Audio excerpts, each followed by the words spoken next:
Do you know how to apply for your divorced spouse benefits? Well, if not, we're going to give you a step-by-step guide in today's financial freedom video, so stay locked in.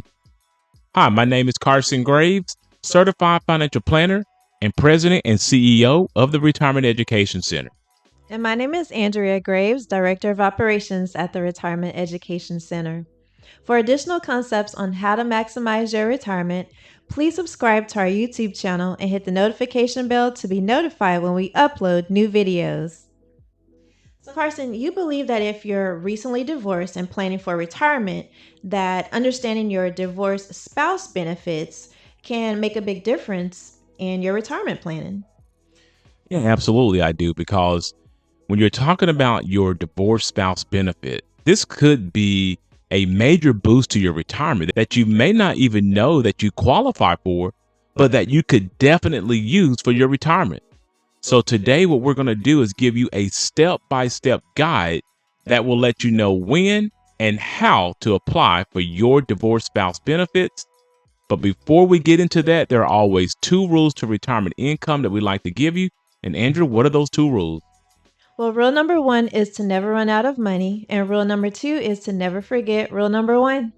Okay, so let's go ahead and jump into our lesson today to talk about the step-by-step process that you need to know about in order to file for your divorced spouse benefits. Okay, Carson, so step number one is to understand the eligibility criteria. Yeah, I think this is the first thing that you need to really make sure that you understand, right? You need to know if you actually qualify for your divorced spouse benefits. Now, the first thing that you need to make sure of is that you are at least the age of 62 years old and that your former spouse is also entitled to a retirement Social Security benefit or a disability benefit from Social Security. Another thing that you're going to need to make sure that you understand is your marital status to your former spouse. You had to have been married to that former spouse for at least 10 years. And another thing to know under being married is that if you are currently married, you will not be eligible for your divorced spouse benefits unless your current marriage ends in divorce or death. All right, Carson, so step number two is understanding the 50% rule. Tell us more about this rule. Well, this rule is pretty simple. It's basically is saying that if you're going to be eligible for your divorced spouse benefit, you're only going to be eligible for 50% of what they are entitled to at their full retirement age.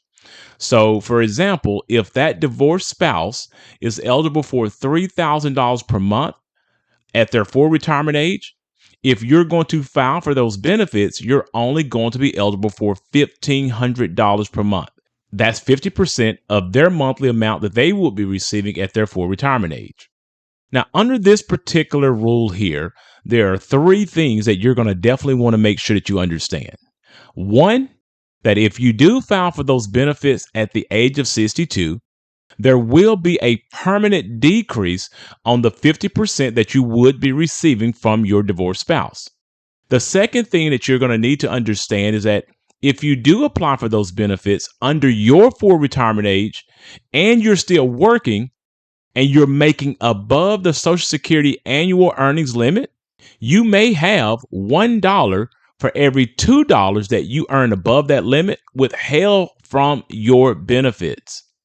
And last but certainly not least, if you have benefits off your own record and it's more than 50% of your ex-spousal benefits, you're only going to receive the higher of the two.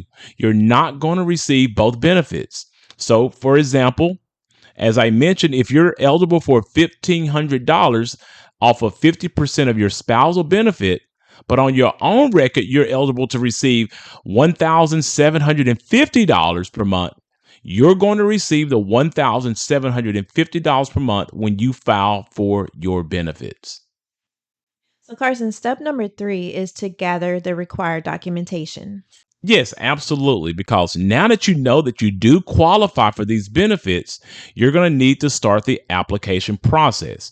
Now, in this process, you're going to want to make sure that you have certain documents in hand. You're going to need to have your birth certificate, the marriage certificate to your former spouse, your divorce decree as well. And possibly you're going to need your ex spouse's social security number also. So if you do have all of these documents in hand, it's going to make the application process a lot easier. All right, Carson. So the last step you need to do is to actually apply for the benefits. Yeah, this is the last step because now you have all of your documentation in hand. And so you're going to want to do one of three things: make an appointment to go down to your local Social Security office to file for a claim.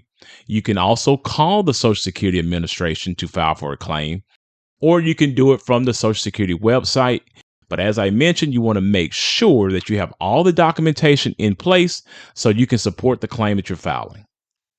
Well, Carson, I'm sure everyone wants to know, will this have an impact on the ex spouse's benefits? Not at all. And this is a very important question that you bring up, Andrew, because I can tell you that many ex spouses do worry about that particular situation because they just really don't want to interrupt that ex spouse at all. They don't want to go down that road again. But I can tell you that claiming off of your ex spouse's benefits will not interrupt their benefits whatsoever, nor will it interrupt the benefits of their current spouse if they are married. So when you do file off of these benefits, it's going to be completely independent of your ex-spouse's benefits. It won't reduce those benefits at all. As a matter of fact, when you do file off of your ex-spouse's benefits, they will not even be aware that you filed a claim off their record.